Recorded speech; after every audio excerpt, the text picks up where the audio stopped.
ಏನ್ ಗಾಂಧೀಜಿಗೆ ಎಂತ ಹಿಂದೂ ರೀ ಆ ಮನುಷ್ಯ? ಮತ್ತೆ ಹೇಳುದು ಬಾಯಲ್ ರಾಮ. ಅಲ್ಲ, ಯಾಕೆ ಕಟ್ಟಬಾರ್ದು? ನಿಮ್ ದೇವಸ್ಥಾನ ನೀವು ಉಳಿಸ್ಕೋಬಾರ್ದಾ? ಸರ್ಕಾರದ ದುಡ್ಡು, ಸರ್ಕಾರಕ್ಕೆ ಯಾರು ಕೊಡ್ತಾರೆ ದುಡ್ಡು? ಹಿಂದೂಗಳಲ್ವಾ? ಮತ್ತೆ ಯಾತಕ್ಕೆ ಇಂಥ ನಿಷೇಧಗಳು? ಅದನ್ನು ಒಪ್ಕೊಂಡ್ರಲ್ಲ ಇವರು. ಅದರ ಜೊತೆಗೆ ಇನ್ನೂ ಒಂದೇನ್ ಮಾಡಿದ್ರು, ಕಟ್ಟಿ ಆದ್ಮೇಲೆ ಸರ್ಕಾರದಿಂದ ಯಾರು ಹೋಗ್ಬಾರ್ದು, ಪ್ರೆಸಿಡೆಂಟ್ ಕೂಡ ಹೋಗ್ಬಾರ್ದು ಅಂತ ನೆಹರು ಹೇಳ್ತಾರೆ. ಈಗ ರಾಮ ಮಂದಿರ ಇದೆಯಲ್ಲ, 500 ವರ್ಷಗಳು ಬೇಕಾಯ್ತಾ ನಿಮ್ಗೆ? ಬೇಕಾಯ್ತಲ್ವಾ? ಎಷ್ಟು ಜನ ಸತ್ತಿದ್ದು ಒಂದು ಅಂದಾಜು ಮಾಡಿದ್ದಾರೆ, ಒಂದು 3 ಲಕ್ಷ ಜನ. 500 ವರ್ಷಗಳಲ್ಲಿ ಎಷ್ಟು ಜನ ಪ್ರಾಣ 520 ವರ್ಷ ಆಯ್ತಾ? ಅದನ್ನ ಮಾಡಿಸಿದ್ದು ಯಾರು? ಎಲ್ಲ ಹಿಂದೂಗಳೇ ಅಲ್ವಾ? ಅವ್ರದ್ದು ಬುದ್ಧಿನೇ ಅಷ್ಟು. ಅವರು ಗುಲಾಮರು, ಇವತ್ತಿಗೂ ಕೂಡ ಬುದ್ಧಿಯಿಂದ ಗುಲಾಮರು ಅವರು. ಇವ್ರಿಗೇನಾಗಿತ್ತು? I did not like this particular point. ಯಾತಕ್ರಿ ಜನರ ತಲುಪಬೇಕು? ನೀವು ಏನು ಮಾಡ್ತೀರಾ? ಆಮೇಲೆ ಅವತ್ತವ್ರು ಇನ್ನೂ ಶಿಲಾನ್ಯಾಸ ಮಾಡ್ತಾ ಇರುವಾಗ ಒಬ್ಬ ಗುಲಾಮ ಹೇಳ್ತಾನೆ, ಅವನ ಹೆಸರು ಗುಲಾಮ್, ಅವನು ಹೇಳ್ತಾನೆ, ಒಬ್ಬ ಮೌಲ್ವಿ, ಇದು 1000 ವರ್ಷ ಆದರೂ ಇದನ್ನು ಹೊಡಿತೀವಿ ನಾವು ಅಂತ. ಅವತ್ತಿನಿಂದ ಇವತ್ತಿನವರೆಗೂ ನಿಮ್ಮ ಅತಿಥಿ ದೇವೋಭವ, ನಿಮ್ಮ ಅತಿಯಾದಂತಹ ಈ ಔದಾರ್ಯ, ಅದರ ಜೊತೆಗೆ ಸರಿಯಾದ ತಪ್ಪಿಗೆ ನಿಮಗೆ ಅವಕಾಶ ಇದ್ದರೂ ಕೂಡ ಸರಿಯಾಗಿ ಶಿಕ್ಷೆ ಕೊಡದೇ ಇರೋದು, ನೀವು ಅವರ ಎದುರಿಗೆ ಆ ಒಂದು ಕ್ರೌರ್ಯವನ್ನು ಮೆಟ್ಟೋ ಅಂಥ ಒಂದು ಗಟ್ಟಿ ಮನಸ್ಸು ಮಾಡದೇ ಇರೋದು, ಇವೆಲ್ಲವೂ ಕೂಡ ಹಿಂದೂ ಧರ್ಮದ ಕಮ್ಮಿ ಆಗೋದಕ್ಕೆ, ಪತನ ಆಗೋದಕ್ಕೆ, ಹಿಂದೂಗಳ ಮನಸ್ಸಿನಲ್ಲಿ ಗಾಯಗಳಾಗೋದಕ್ಕೆ ಕಾರಣಗಳಾಗಿದೆ.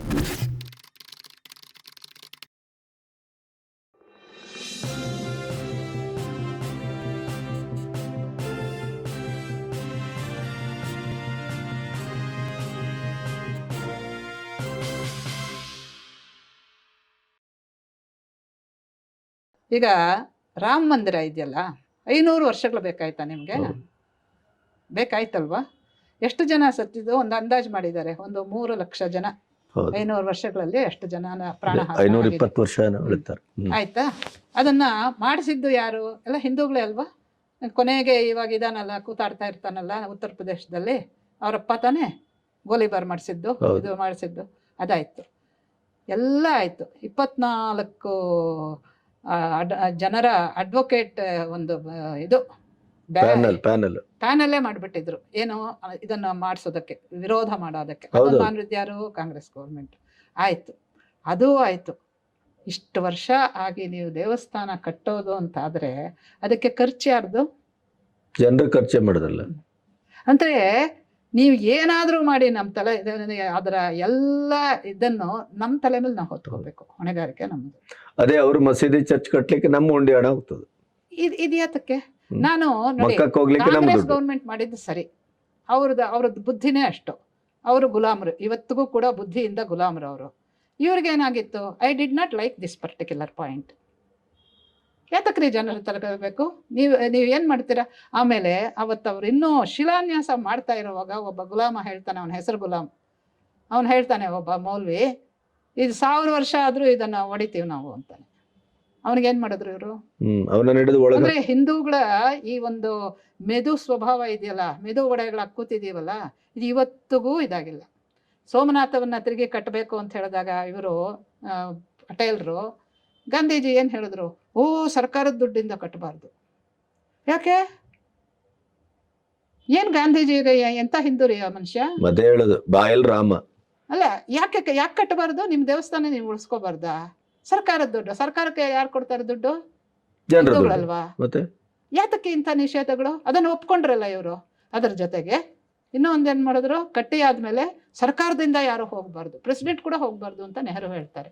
ಇಂಥ ಲೀಡರ್ಸು ಪೋಸ್ಟ್ ಇಂಡಿಪೆಂಡೆಂಟ್ ಇಂಡಿಯಾದಲ್ಲಿ ನಮ್ಗೆ ಇದ್ದಿದ್ದರಿಂದ ಇವತ್ತು ಈ ಸ್ಥಿತಿಲಿ ಇದೀವಿ ನಾವು. ಬಂದು ನಾವು ಸಾಬರ್ಗೆ ಹುಟ್ಟಿದ್ದು ಅಂತ ಕತ್ತಿ ತೋರಿಸಿ ಪೊಲೀಸ್ನೊಳಗೆ ಹೇಳೋ ಅಂತ ಮಟ್ಟಕ್ಕೆ ನಾವು ಇಳಿದಿದ್ದೀವಿ ಅಂತ.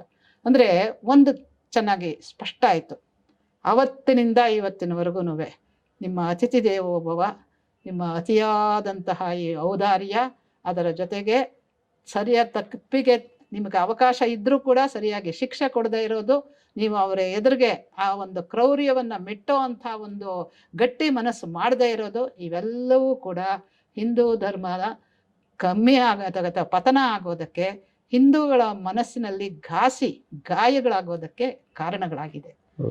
ಈಗ ಏನೋ ಒಂದು ಸ್ವಲ್ಪ ಸರ್ವೇ ಜನ ಸುಖಿನೋ ಭವಂತು ಅಷ್ಟೇ. ನಾನು ಅದಕ್ಕೆ ಆಮೇಲೆ ಹೇಳ್ತೀನಿ, ಇವತ್ತು ಬೇಡ.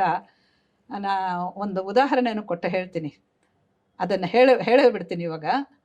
ಮೊನ್ನೆ ಈಗೊಂದು ತಿಂಗಳ ಹಿಂದೆ ರಾಮಭದ್ರಾಚಾರ್ ಅಂತ ಇದ್ದಾರಲ್ವೇ, ರಾಮಾನಂದ ಪಂಥೀಯರು, ಅವರು ನಮ್ಮ ಮೋದಿಯವ್ರಿಗೂ ಕೂಡ ಗುರುಗಳು.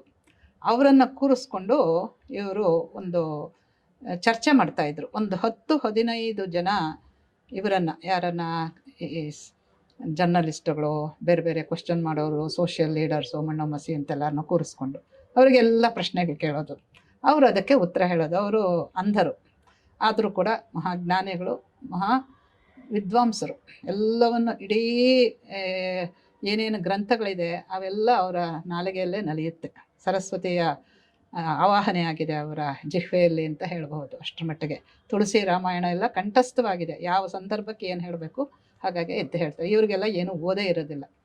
ಅದರಲ್ಲಿ ಒಬ್ಬಾಕೆ ಕೇಳ್ತಾ ಇದ್ಲು, ಅಂದರೆ ಹಿಂದೂಗಳ ಮನಸ್ಥಿತಿ ಇವತ್ತಿಗೂ ಹೇಗಿದೆ ಅನ್ನೋದಕ್ಕೆ ನಾನು ನೋಡಿ ಆಶ್ಚರ್ಯ ಪಡ್ತಾ ಇದ್ದೆ. ಒಬ್ಬಾಕೆ ಹೆಸರು ಕೂಡ ಸಂಗೀತ ಅಂತ, ಅವ್ರು ಏನು ಅಂತ ಗೊತ್ತಿಲ್ಲ, ಪ್ರಶ್ನೆಗಳು ಕೇಳ್ತಾ ಇದ್ರು. ಅಲ್ಲ, ನೀವು ಇಷ್ಟು ಮಿಲಿಟೆಂಟಾಗಿ ಮಾಡ್ತಾ ಇದ್ದೀರಲ್ಲ, ರಾಮನ ಹೆಸರು ಹೇಳ್ಕೊಂಡು ಮುಸಲ್ಮಾನರನ್ನು ನೀವು ಹಾದಿ ತಪ್ಪಿಸ್ತಾ ಇದ್ದೀರಲ್ಲ, ಅವ್ರ ಮೇಲೆ ಏರಿ ಹೋಗ್ತಾ ಇದ್ದೀರಲ್ಲ, ರಾಮ ತುಂಬ ಶಾಂತ ಸ್ವಭಾವದವನಲ್ವೇ? ರಾಮ ಯಾವತ್ತಾದರೂ ಈ ರೀತಿಯಾಗಿ ವಿರೋಧ ಮಾಡಿದ್ದುಂಟೆ? ಗಾಂಧಿ ಹೇ ರಾಮ್ ಅಂತ ಹೇಳ್ತಾ ಇದ್ರಲ್ವ, ನೀವು ರಾಮ ಜಪ ಮಾಡ್ತೀರಾ? ರಾಮ ಈ ರೀತಿಯಾಗಿ ದುಷ್ಟನಾಗಿದ್ದ ಅಂದರೆ ಅವರ ಪ್ರಶ್ನೆ. ಇವರು ಅದಕ್ಕೆ ಬೇಟಿ ವಯಸ್ಸನಹಿ ಅಂತ ಹೇಳ್ಬಿಟ್ಟು ಉತ್ತರ ಹೇಳಿದ್ರು. ನನಗೆ ಆಶ್ಚರ್ಯ ಆಗಿದ್ದು ಏನು ಅಂದರೆ, ರಾಮನನ್ನ ರಾಮಾಯಣದಲ್ಲಿ ಇವರು ಯಾರೋ ಓದೇ ಇಲ್ವಾ? ರಾವಣನನ್ನು ಕೊಂದಂಥ ವೀರ ಅಲ್ವಾ? ದುಷ್ಟತನ ಅನ್ಕೊಂಡ್ರೆ ಅದನ್ನು ನಷ್ಟ ಮಾಡೋದಕ್ಕೆ ಅವನು ಏನು ಕೆಲಸ ಮಾಡಲಿಲ್ವಾ? ಏನು ಸುಮ್ಮನೆ ಕೂತ್ಕೊಂಡ್ಬಿಟ್ಟಿದ್ನ ಅವನು? ಅಪ್ಪ ಹೋಗೋ ಕಾಡಿಗೆ ಅಂತ ಅಲ್ಲ, ಬಾಲಕನಾಗಿದ್ದಾಗಲೇ ತಾಟಕಿ ವಧೆಯಿಂದ ಶುರು ಆಗಿದೆಯಲ್ಲ. ಈ ಥರ ಕೇಳ್ತಾರೆ ಯಾರೋ ಅವರು ಎಲ್ಲ ಓದಿರೋರು. ಆ ಸ್ವಾಮಿಗಳನ್ನು ಪಾಪ ಆ ಥರ ಪ್ರಶ್ನೆ ಮಾಡ್ತಿದ್ದಾರೆ.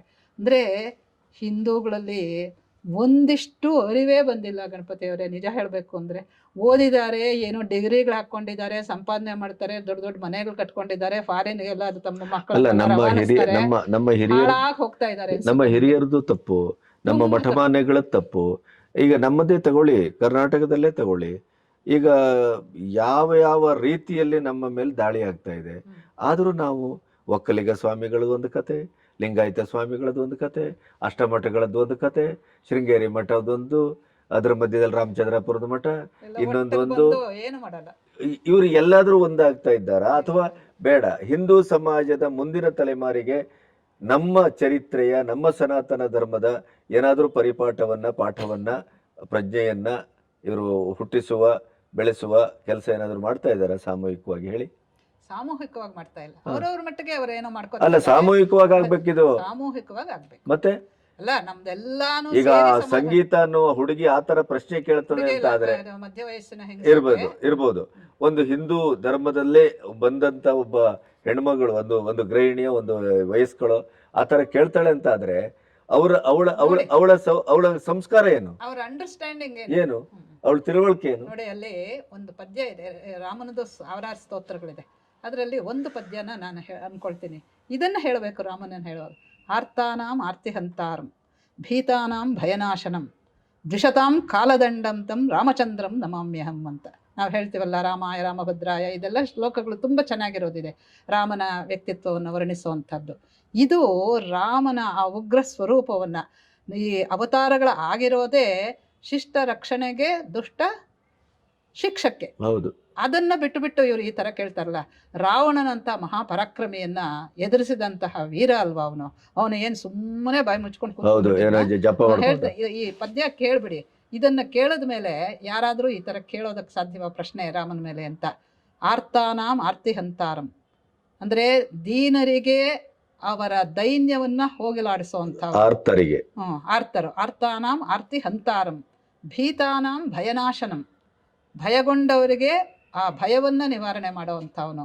ದ್ವಿಷತಾಂ ಕಾಲದಂಡಂ ತಂ, ದ್ವೇಷ ಮಾಡೋರಿಗೆ ಸಾಕ್ಷಾತ್ ಯಮದಂಡವಾಗಿ ಕೆಲಸ ಮಾಡುವಂಥವನು. ದ್ವೇಷಿಸೋರಿಗೆ. ರಾವಣ ದ್ವೇಷ ಮಾಡ್ದ ಅಲ್ವಾ, ಸುಮ್ಮನೆ ಇದ್ನ ರಾಮ?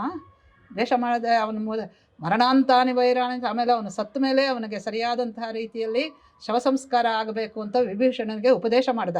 ಅದು ಕೂಡ ಅದು ಗ್ರೇಟ್ನೆಸ್ ಆಫ್ ರಾಮ. ಹೌದಪ್ಪ. ಅದು ಬಿಟ್ಟು ನೀವು ರಾಮನ ಹಾಗೆ ರಾಮನ ಹೆಸರು ಹೇಳ್ಕೊಂಡು ಮುಸಲ್ಮಾನರನ್ನ ಇದು ಮಾಡ್ತಿದ್ದಾರೆ ಅಂತ ಕೇಳ್ತಾಳಲ್ಲ ಯಮ್ಮ, ಮಧ್ಯ ವಯಸ್ಸು ಹೆಂಗಸು. ಅಂದರೆ ಇವರಿಗೆಲ್ಲ ಯಾವ ರೀತಿ ಪಾಠ ಆಗಿದೆ, ಯಾವ ಸಂಸ್ಕಾರ ಇದೆ, ಯಾವ ಸಾಹಿತ್ಯ ಗಂಧ ಇದೆ, ಏನೂ ಇಲ್ವಲ್ರಿ. ಶಿಕ್ಷಣ ಸನಾತನದ ಗಂಧವೇ ಇಲ್ಲದೆ ಹೋಗ್ಬಿಡ್ತಲ್ರಿ. ಇನ್ನು ರಾಮ ಅಂದ್ಬಿಟ್ರೆ ಸುಮ್ಮನೆ ನಿಂತಿರೋದ ಕೆಲಸ ಒಂದು.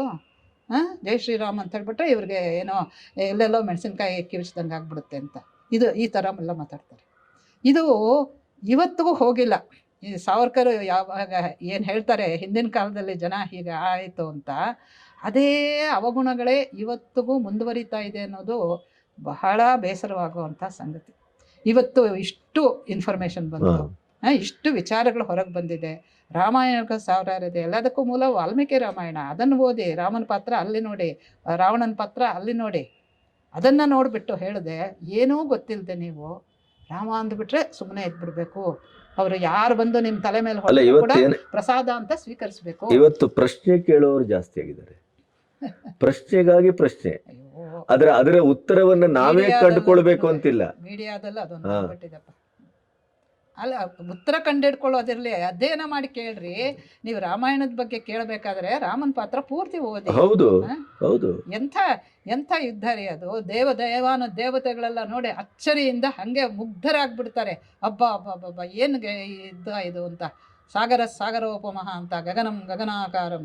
ಏನು ಇವರಿಬ್ಬರು ಯುದ್ಧಕ್ಕೆ ಸಾಟಿಗೆ ಇಲ್ಲ. ಅಂಥ ಪರಾಕ್ರಮಿ.